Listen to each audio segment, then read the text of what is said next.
ഞാനിവിടെ ഈ കറി ഉണ്ടാക്കുന്നതിന് വേണ്ടിയിട്ട് 4 ടേബിൾ സ്പൂൺ തേങ്ങയാണ് എടുത്തിരിക്കുന്നത്. ഇതിലേക്ക് 1/4 ടീസ്പൂൺ അളവിൽ മഞ്ഞൾപ്പൊടിയും 1/2 ടീസ്പൂൺ അളവിൽ ജീരകവും 2 വെളുത്തുള്ളിയും 1/2 ടീസ്പൂൺ അളവിൽ മുളക് പൊടിയും കൂടി ചേർത്ത് കൊടുത്തിട്ടുണ്ട്. ഈ മുളക് പൊടിക്ക് നല്ല എരിവുള്ളത് കൊണ്ടാണ് 1/2 ടീസ്പൂൺ ചേർത്ത് കൊടുത്തിരിക്കുന്നത്. ഇതിന് പകരം പച്ചമുളക് വേണമെങ്കിൽ ചേർത്ത് കൊടുക്കാം. എന്നിട്ട് നമുക്കിത് നന്നായിട്ടൊന്ന് അരച്ചെടുക്കാം.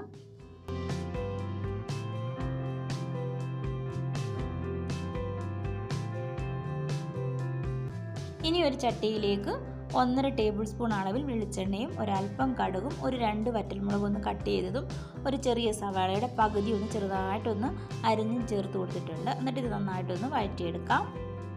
ഇനി നമുക്കിതിലേക്ക് മുരിങ്ങയില ചേർത്ത് കൊടുക്കാവേ. ഞാനൊരു കൈപ്പിടി മുരിങ്ങയില ഒന്ന് കഴുകിയതിന് ശേഷമാണ് ഇതിലേക്ക് ചേർത്ത് കൊടുത്തിരിക്കുന്നത്. എന്നിട്ട് നമുക്ക് ചെറിയ തീയിലിട്ട് ഒരു 2 മിനിറ്റ് വഴറ്റിയെടുത്താൽ മതി.